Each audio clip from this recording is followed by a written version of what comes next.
и посебно од Комисијата за економија. Еколошки систем базиран на енергетска ефикасност, заштитска заедница,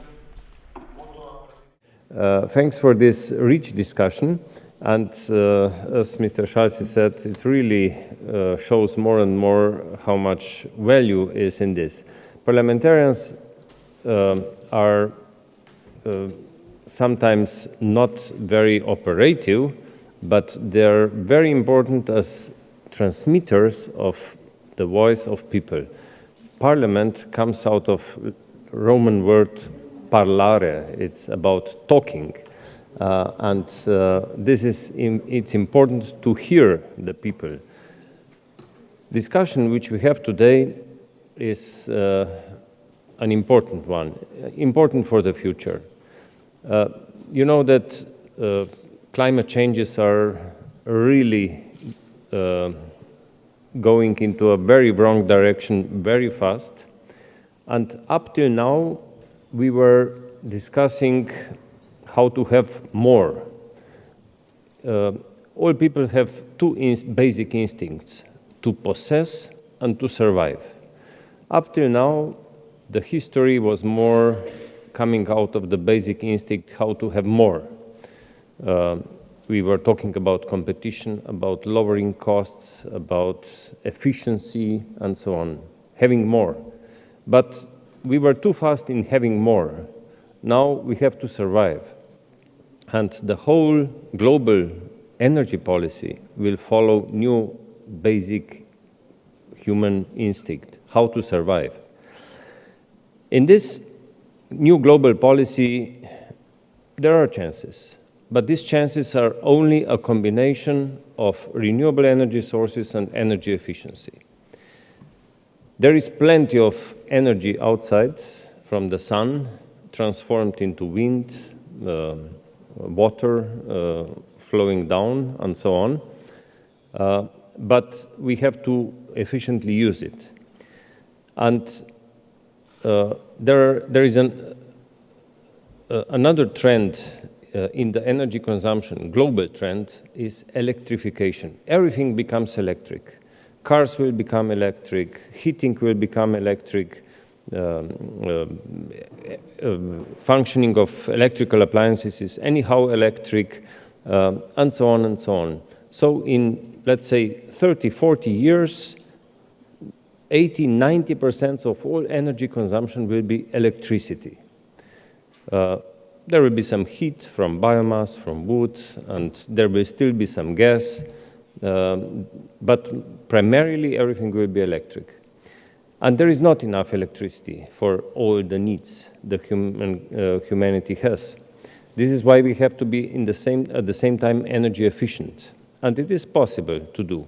The scientists calculated that only if we would switch off all appliances, now they have this standby possibility, so all the TV sets which are on standby, all the computers which are on standby, all this standby costs us currently 20% of all electricity consumption.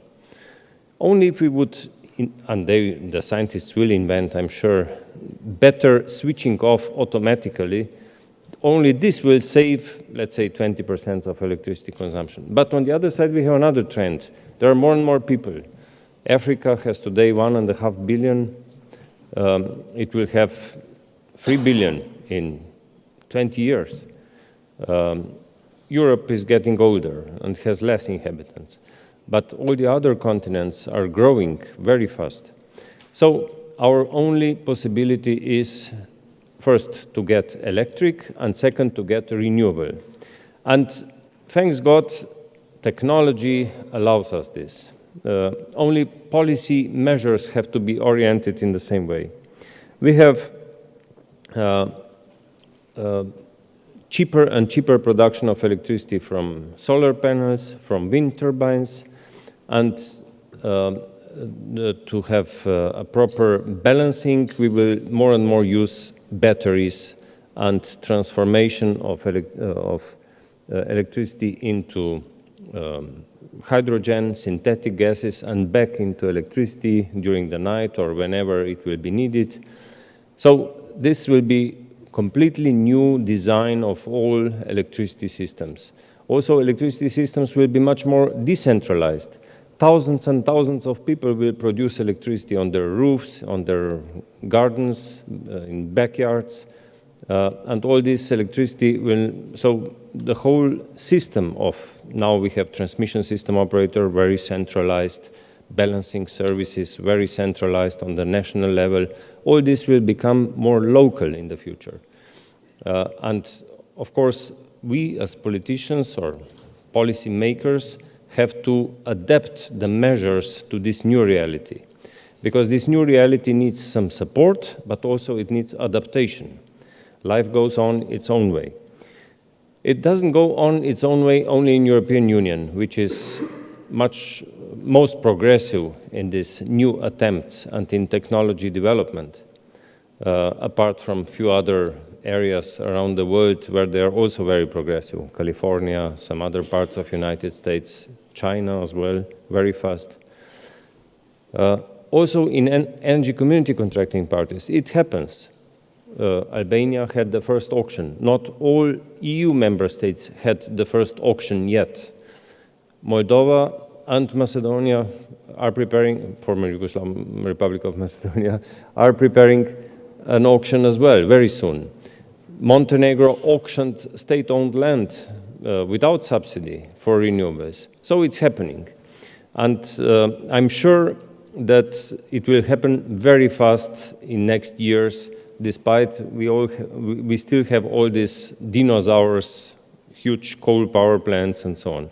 But in all this transition, which will be very fast, some people will suffer. These people are coal miners.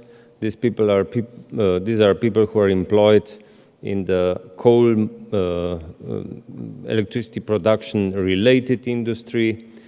So this is why we also have to have a proper understanding for so-called just transition. Every transition has winners and losers. Coal miners will be losers for sure. But this is why the states have to adapt their energy policy to allow just transition as well. Again, one example from the region. Kosovo is trying to build a new lignite power plant which would produce electricity for a price 80 euros per megawatt hour for next 20 years. And behind it, it would be a state guarantee. This would mean that Kosovo consumers have to pay the most expensive electricity far away, or in the whole region, and so us being the richest in the region. Perhaps this is not the case. Thanks God, Parliament didn't approve the state guarantee yet, so it's still time to think about it. And Minister Luka, who will be with us tomorrow on Ministerial Council, is thinking about an alternative project which would be based on renewables, wind, solar, batteries. On 3rd of December, we have a meeting in Pristina discussing this potential alternative project. If this will happen, Kosovo will suddenly be not a dinosaur, but it will be a world leader because of fastest transition from coal into renewables. Remains to be seen, but there are things which are happening in the region and on which we can be proud and on which we should build all together, exchange the experiences and improve our future for the benefit of people whom we are representing. Thanks for your discussion, and of course I wish you all success, because your success is also success of Secretariat. Thank you. Ви благодарам, господине Копач.